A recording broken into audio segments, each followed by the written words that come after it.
கோவையில் குடியிருப்பு அருகே புதிதாக அமைக்கப்பட்டுள்ள மதுபான கடையை அகற்றக் கோரி தவைக்காவினர் கருப்பு சட்டை அணிந்து ஆர்ப்பாட்டத்தில் ஈடுபட்டனர்.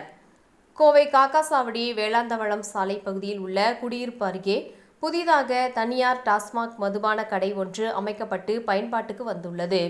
இதனால் அருகில் வசிக்கும் குழந்தைகள், பெண்கள், பொதுமக்கள் என பலரும் பாதிக்கப்படுவதாகவும், இந்த மதுபான கடையை உடனே அகற்ற வேண்டும் என தமிழக வெற்றிக் கழகத்தின் தெற்கு மாவட்ட தலைவர் விக்னேஷ் தலைமையில் கண்டன ஆர்ப்பாட்டம் நடைபெற்றது. காக்காசாவடி சந்திப்பு அருகே நடைபெற்ற ஆர்ப்பாட்டத்தில் சுமார் 300க்கும் மேற்பட்டோர் கருப்பு சட்டை அணிந்து கலந்து கொண்டு டாஸ்மாக் மற்றும் திமுக அரசுக்கு எதிராக கண்டன கோஷங்களை எழுப்பினர். இந்த டாஸ்மாக் கடையை அகற்றவில்லை என்றால் அடுத்த கட்டமாக ஜனநாயக முறைப்படி ஆயிரக்கணக்கானோர் திரண்டு டாஸ்மாக் கடையை முற்றுகையிட்டு தொடர் போராட்டங்களை நடத்த உள்ளதாக தவேகா மாவட்ட தலைவர் விக்னேஷ் தெரிவித்தார். எல்லாருக்கும் வணக்கம். இன்னைக்கு பார்த்தீங்க அப்படின்னா கோயம்புத்தூர் தெற்கு மாவட்டம் சார்பாக கிணத்துக்கடவு தொகுதிக்குட்பட்ட சாவடி பகுதியில் வந்து பார்த்தீங்கன்னா FL2ன்னு சொல்லி புதுசாக ஒரு பார் வந்து ஓப்பன் பண்ணியிருக்கிறாங்க. இது என்னன்னு கேட்டிங்கன்னா, இப்போ வந்து ஒரு புது விதமான ஒரு அணுகுமுறையை சாராய கடையை திறக்கிறதுக்கு இந்த அரசு முயற்சி பண்ணிட்டு வருது.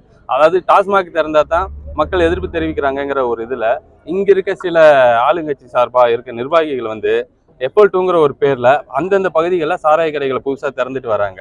இது வந்து குடியிருப்பு பகுதிக்கு அருகாமையில் இருக்குது. கேட்டால் இது தனியாருக்கு சொந்தம், அதனால் நாங்கள் எதுவும் பண்ண முடியாது அப்படிங்கன்னு சொல்கிறாங்க.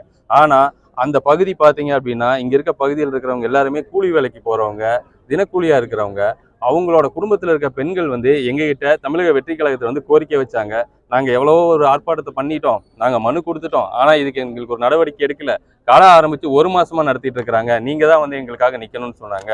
ஸோ இதை வந்து தலைமைக்கு கவனத்துக்கு எடுத்துகிட்டு போனோம், தளபதியோட கவனத்துக்கு எடுத்துகிட்டு போனோம். உடனடியாக அந்த மக்களுக்காக நீங்கள் போய் களத்தில் நிற்கணும்னு சொல்லி அவங்க கேட்டுக்கிட்டாங்க. அதன்படி இன்னைக்கு கிட்டத்தட்ட 300க்கும் மேற்பட்ட தாவேக்காவினர் வந்து இங்கே வந்து இந்த ஆர்ப்பாட்டத்தில் கலந்துக்கிட்டோம். இதில் எங்களோட கோரிக்கை என்னென்னா, அரசுக்கு தயவு செஞ்சு ஏற்கனவே கெட்டு போய் கொண்டு இருக்கிற தமிழ்நாட்டை கொஞ்சமாவது கருணை உள்ளத்தை கொண்டு அதை காப்பாற்றுங்க. இந்த சாராய கடைகளை குறைங்க.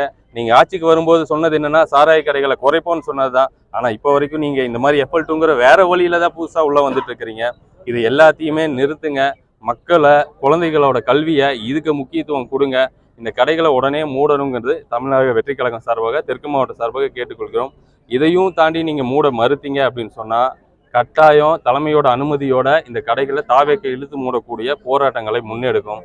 அதுவும் நடக்கலன்னு சொன்னால் 2026 தளபதியின் ஆட்சி அமைந்தவுடன் இந்த மாதிரி கடைகள், முறைகேடாக தூங்கப்பட்ட கடைகள் அனைத்துமே, கோவையில் தூங்கப்பட்ட அனைத்து கடைகளும் நிரந்தரமாக இழுத்து மூடப்படுங்கிறதையும் தமிழக வெற்றி கழகம் தெற்கு மாவட்டத்தின் சார்பாக தெரிவித்துக் கொள்கிறேன்.